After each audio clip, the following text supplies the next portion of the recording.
A ver, todos conocemos Star Wars, ¿verdad? Naves espaciales, sables de luz. Pero más allá de todo eso, hay algo oculto, una especie de esqueleto narrativo que explica por qué esta saga se convirtió en una auténtica leyenda. Pues bien, hoy vamos a descubrirlo. Y es que la pregunta se las trae, ¿eh? Pensemos un momento. Una película de 1977 y décadas después, su impacto cultural es gigantesco, sigue vivísima. ¿Cómo es posible? ¿Cuál es el secreto de ese poder?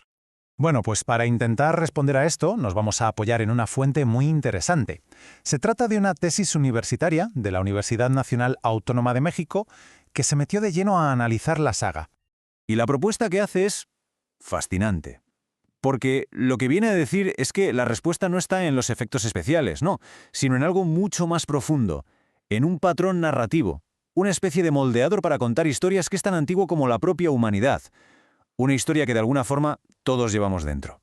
Y claro, la tesis no se queda en la teoría, conecta esta idea directamente con las imágenes que todos tenemos en la cabeza.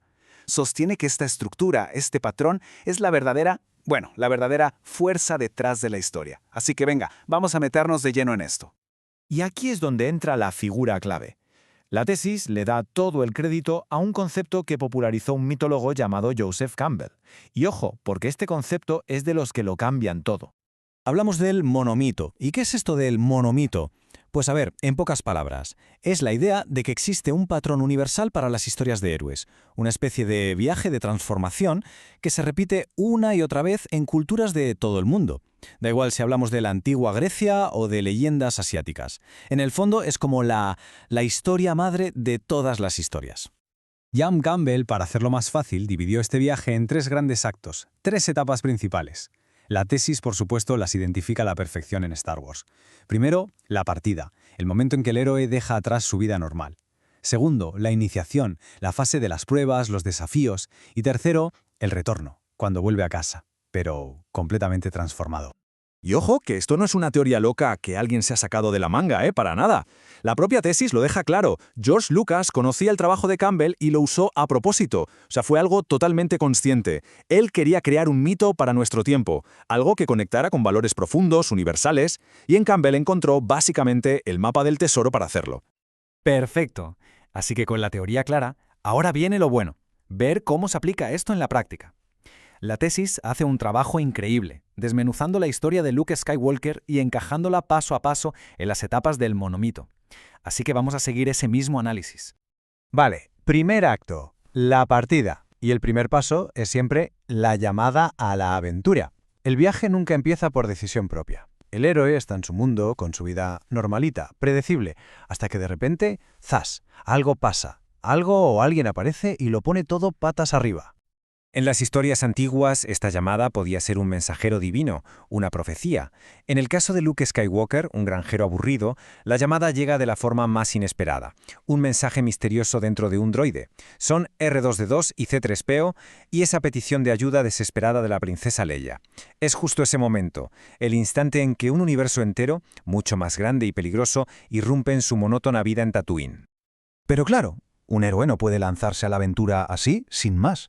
Estaría perdido. La estructura mítica lo sabe, y por eso, justo después de la llamada, siempre aparece una figura clave, el mentor. Alguien que le da la ayuda sobrenatural, la guía, la sabiduría y las herramientas para lo que está por venir. Y aquí la conexión es que es de libro. La tesis clava el análisis. Obi-Wan Kenobi es la encarnación perfecta del arquetipo del anciano sabio. Ese personaje mítico que lo sabe todo. Le da a Luke el conocimiento, le habla de la fuerza, pero también le da un objeto mágico, un amuleto, el sable de luz de su padre, el arma de un héroe. Ya tenemos la llamada y el mentor. ¿Qué viene ahora? Pues el momento de la verdad, el cruce del umbral. Este es el punto de no retorno. El instante en el que el héroe se compromete de verdad, deja atrás su mundo conocido y se lanza de cabeza a lo desconocido. Para Luke, este momento es brutalmente literal. Lo vemos cuando vuelve y encuentra a su granja destruida, a sus tíos asesinados. Ya no le queda nada allí. No hay vuelta atrás. Su decisión es definitiva. Al irse de Tatooine, no solo está cambiando de planeta, está cruzando una frontera simbólica. Está dejando de ser un granjero para empezar a convertirse en un héroe. Pasamos al segundo acto, la iniciación. Y aquí las cosas se ponen serias. Una de las pruebas más importantes es la que Campbell llama el vientre de la ballena. Suena raro, pero la idea es simple. Es el descenso a la oscuridad total. El héroe entra en el lugar más peligroso de todos. Se enfrenta a una prueba que casi lo mata. Es en esencia una muerte simbólica, necesaria para poder renacer más fuerte. Y aquí la tesis hace una analogía que es sencillamente brillante. La Estrella de la Muerte no es solo una estación espacial, es mucho más. Es la versión moderna del laberinto del Minotauro o del vientre de esa ballena mitológica. Es un monstruo tecnológico, un lugar de muerte casi segura, del que Luke tiene que entrar, sobrevivir y escapar para poder renacer como el héroe que está destinado a ser. Y así llegamos al tercer y último acto, el retorno. Después de superar todas las pruebas, llega el momento de volver. Pero claro, el héroe que regresa no es el mismo que se fue. La aventura lo ha cambiado por completo, lo ha transformado, y ahora tiene un nuevo estatus, un nuevo lugar en su mundo. Esta etapa se llama apoteosis. La imagen visual de esto en Star Wars es potentísima. La ceremonia de las medallas al final de la primera película. Ahí lo tenemos. Luke ya no es un granjero anónimo, es un héroe de la rebelión, aclamado por todos. Es la culminación de su primer viaje, la prueba visual de que ha completado el ciclo y se ha transformado. Pero el análisis no se queda solo en la estructura de la película. La tesis va un paso más allá y se pregunta algo clave. Vale, la estructura es universal, pero ¿por qué resonó con tanta fuerza precisamente en los años 70? ¿Qué pasaba en el mundo para que esta historia calara tan hondo? Y es que, claro, una película nunca aparece en el vacío. Hay que ver el contexto. Estamos en 1977. Acaban de empezar las negociaciones para normalizar relaciones con Vietnam. La Guerra Fría está en un punto álgido. Había un ambiente general de desilusión, de cinismo, de una enorme complejidad moral. Pues bien, la tesis sugiere que en medio de todo ese panorama, Star Wars fue como una bocanada de aire fresco. Un verdadero impulso moral. ¿Por qué? Porque ofrecía algo que la gente necesitaba. Una historia simple, clara, sin ambigüedades. Una lucha épica del bien contra el mal.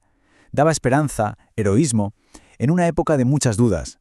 De hecho, la tesis llega a decir que la Alianza Rebelde recordaba a los aliados de la Segunda Guerra Mundial, una época donde la moralidad parecía mucho más clara. Así que esa conexión con el espíritu de los 70 explica en gran parte su éxito inmediato, su bombazo inicial. Pero, ¿y por qué sigue funcionando hoy? ¿Por qué perdura? Bueno, ahí es donde volvemos al principio.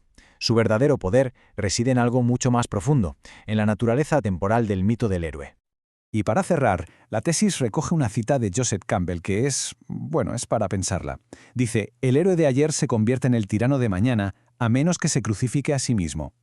Es una idea potentísima. Nos recuerda que el viaje del héroe no termina nunca. Es un ciclo. Un héroe tiene que luchar constantemente contra sus propios fantasmas, contra su propio lado oscuro, para no acabar convirtiéndose justo en aquello contra lo que luchaba. Y todo esto nos deja con una pregunta flotando en el aire, ¿no? Si Star Wars fue el gran mito que necesitaba la generación de los 70, ¿cuáles son los mitos que nos guían hoy en día?